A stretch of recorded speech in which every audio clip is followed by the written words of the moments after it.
Bonjour à tous et bienvenue dans cette partie de la formation.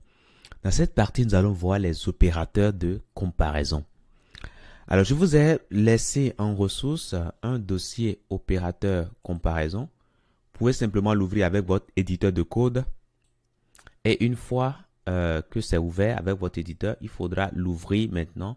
Il faudra lancer le serveur Five Server. Et voilà l'affichage que nous avons. OK? Voilà, donc nous allons commencer avec les opérateurs de comparaison.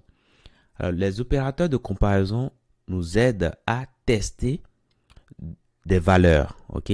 À tester des valeurs, deux ou plusieurs valeurs, ok? Voilà. Maintenant, il existe plusieurs opérateurs, ok? Il existe plusieurs opérateurs. Nous avons l'opérateur d'égalité qui nous permet de tester l'égalité entre deux valeurs, ok? En deux valeurs. Alors, comment est-ce qu'on l'utilise? Je suppose que je vais tester l'égalité entre entre 5 et 2 par exemple. Donc, je mets 5 et après ça, je mets tout simplement égal, égal, égal, égal. Ça me permet de tester l'égalité entre 5 et 2. Alors, je peux encore mettre, d'abord, au lieu de mettre 5 égal, égal à 2, je peux mettre, si je veux, je peux mettre 2 d'abord et mettre égal, égal à 5. J'aurai la même réponse, ok? Voilà. Mais qu'est-ce qui se produit lorsque je fais cela? En gros, JavaScript tente de regarder déjà la valeur qu'on a ici. Il évalue ça par rapport à la valeur qu'on a là. Et il regarde est-ce que c'est les mêmes. Si c'est les mêmes, dans ce cas, ben, ça me retourne true pour me dire que c'est vrai. Ça me dit que le test a marché. Dans le cas contraire, ça me retourne true. Ça me retourne false, pardon. Ok, ça me retourne false pour me dire le test n'a pas marché. Ok, le test d'égalité n'a pas marché. Et là, j'ai false. Maintenant, si je mets 5 égal égal à 5, qu'est-ce que j'ai? Ben, j'ai true. Parce que 5 est bien égal à 5. Voilà. Maintenant, si je fais 5 égal égal à 5, qu'est-ce qui va se passer? Ben, JavaScript va constater que les deux opérants n'ont pas les mêmes types. Donc, d'office, on ne peut pas les comparer. Okay? Vous ne pouvez pas comparer une banane et l'ananas, par exemple. Ok? Il faut que ça soit les mêmes choses, il faut que ça soit de même type pour pouvoir faire la comparaison. Donc, comme JavaScript va remarquer qu'ils ne sont pas de même type, dans un premier temps, il tente de les ramener dans le même type. Alors, il regarde le premier ici, voit que c'est un entier. Il regarde le deuxième, voit que c'est une chaîne de caractères. Il va tenter maintenant de convertir ce type-là en entier. Ok? Et la conversion de ceci va donner 5. Il va comparer maintenant 5 et 5. Et ça nous dira que c'est vrai. Ok? Voilà. Donc, voilà comment on fait l'égalité simple. Ça, c'est l'égalité simple. Hein. Maintenant, il y a l'égalité stricte. Alors, l'égalité stricte se fait également sur les types. Ok? Donc, quand je veux faire l'égalité stricte ici, je mets 3 fois égal. Alors, qu'est-ce qui se passe? Alors, JavaScript commence déjà par regarder est-ce que les deux sont de même type. Si ce n'est pas le cas, ben, JavaScript ne va plus loin. Okay? Il s'arrête aussitôt. Étant donné que les deux ne sont pas de même type, ben, il s'arrête aussitôt et vous retourne tout simplement false. Il ne fait pas de conversion. Okay? Et là, lorsqu'on fait 5 égal égal égal à 5, ça nous met bien false. Okay? Voilà. Maintenant, si on met 5 égal égal à 5 par exemple, ça nous met true parce que dans un premier temps, ça regarde, est-ce qu'ils sont de même type? Oui. Maintenant, ça va regarder maintenant, est-ce que 5 vaut 5?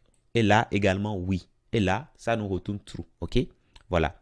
Maintenant, si je mets 5 égal égal à 6, dans un premier temps, est-ce que les deux sont de même type? Oui. Maintenant, ça va regarder maintenant les contenus. Est-ce que 5 vaut 5, vaut 6? La réponse est non. Donc, ça nous retourne la false, tout simplement. Donc, voilà pour l'égalité simple et l'égalité stricte. Maintenant, il y a également l'inégalité. Ok? Vous pouvez tester l'inégalité entre deux valeurs. Je prends par exemple 8 par exemple. Et je regarde, est-ce que 8 est différent de 8? Ça me met false. Parce que 8 n'est pas différent de 8. Donc, ça me met false. Maintenant, si je mets ici, est-ce que 8 est différent de 5? Là, ça me met true parce que 8 est bien différent de 5. OK? Voilà. Maintenant, si je mets est-ce que 8 est différent de 8 comme chaîne de caractères. Là, qu'est-ce que ça me retourne? Ça me retourne false, tout simplement. Pourquoi? Parce que, dans un premier temps, JavaScript a tenté de convertir ces chaînes-là en nombre. Parce qu'il regarde le premier nombre, il regarde le premier élément, il voit que c'est un nombre entier. Le deuxième, c'est une chaîne de caractères, donc il tente de convertir ça en nombre. OK? Et là, il voit que la conversion, le résultat de la conversion, c'est 8. Il regarde, est-ce que 8 est différent de 8? La réponse est non. Donc ça nous met ici false. OK? Voilà. Maintenant, si je regarde ici, je mets ici 9 par exemple. Qu'est-ce qui va se passer? Ben, il convertit ceci. Et il trouve 9. Est-ce que 8 est différent de 9? Oui. Donc ça nous retourne ici true. OK? Voilà.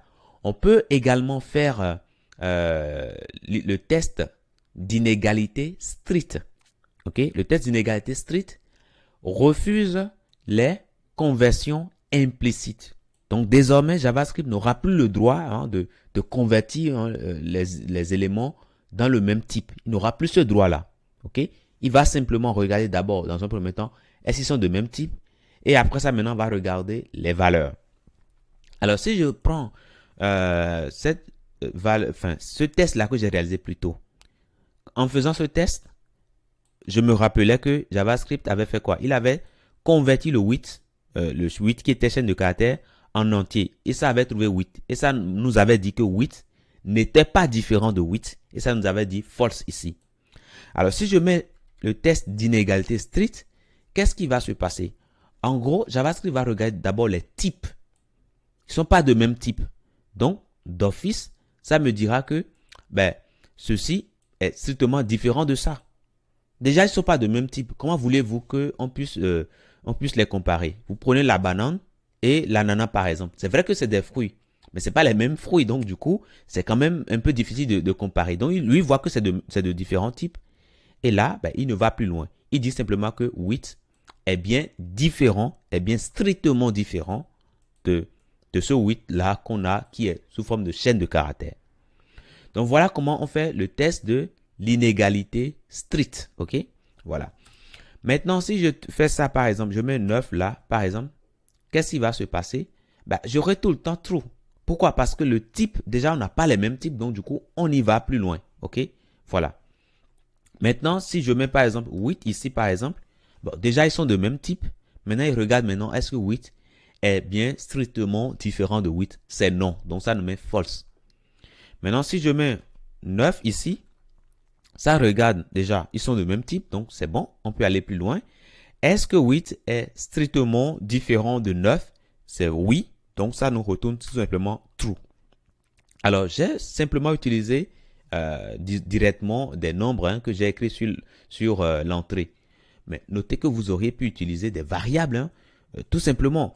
Donc, vous pouvez stocker vos nombres. Alors, je mets ici var et je mets nb1 et je mets dedans, je mets 5. Et puis, je mets NB2 et je stocke dedans, je stocke 115 par exemple. Je peux comparer NB1 et NB2. OK, les opérations que nous avons réalisées jusque-là, on peut les réaliser encore sur des variables. OK, donc voilà. Maintenant, une fois que ça c'est fait, nous allons penser maintenant, alors nous avons vu le test d'égalité simple et strict. Nous avons vu le test d'inégalité simple et strict.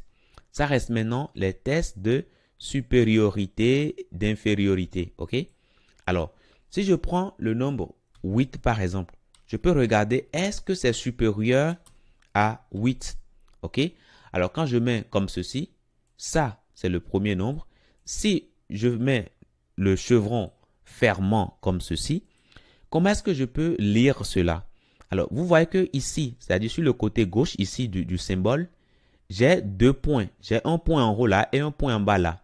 Ça veut dire tout simplement que est-ce que ce qui est ici est supérieur à ce qui est ici? Parce qu'on a 2 points sur le côté gauche et on a un point ici sur le côté droit ici. OK?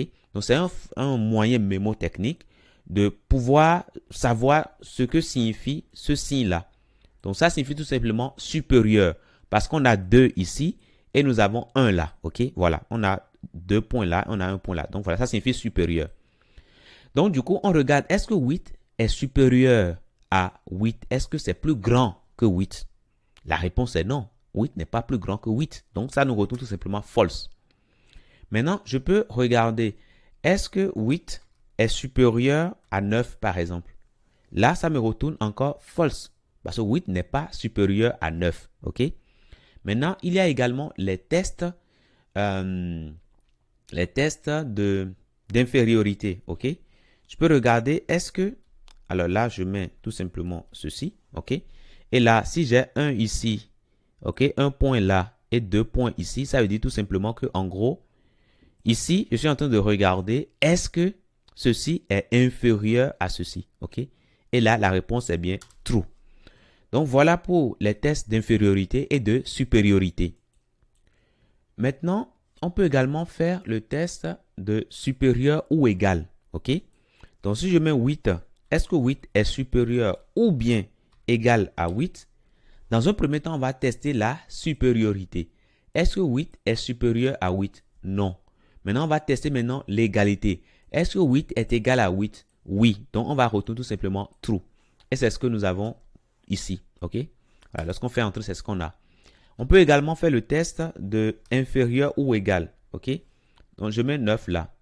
Qu'est-ce qui se passe? Dans un premier temps, on regarde, est-ce que 8, alors je dis inférieur ou égal. Hein. Donc, inférieur ou égal, on met tout simplement le symbole inférieur et on met égal. OK? Alors, ce qui se passe dans un premier temps, on regarde, est-ce que 8 est inférieur à 9? Oui. Donc, la réponse, tout simplement, c'est true. C'est l'un ou l'autre. OK? Si c'est déjà inférieur, ben, on ne teste plus l'autre, on met simplement true. Mais c'est dans le cas où ce n'est pas inférieur qu'on regarde, est-ce que c'est égal? Si c'est égal maintenant, on mettra true également. OK? Alors, si je mets ici 19 par exemple, là, je fais entrer, ça marche toujours. OK? Alors, si je mets 8 par exemple, alors je reviens ici, je mets 8 par exemple là. Qu'est-ce qui va se passer? Est-ce que 8 est inférieur? Non. Mais est-ce que c'est égal? Oui. Donc, ça nous retourne true. Donc, voilà pour ces opérateurs-là. OK? Vous pouvez les utiliser à volonté. Donc, je vous laisse tester tout ça. Et je vous dis merci et à tout de suite dans la prochaine.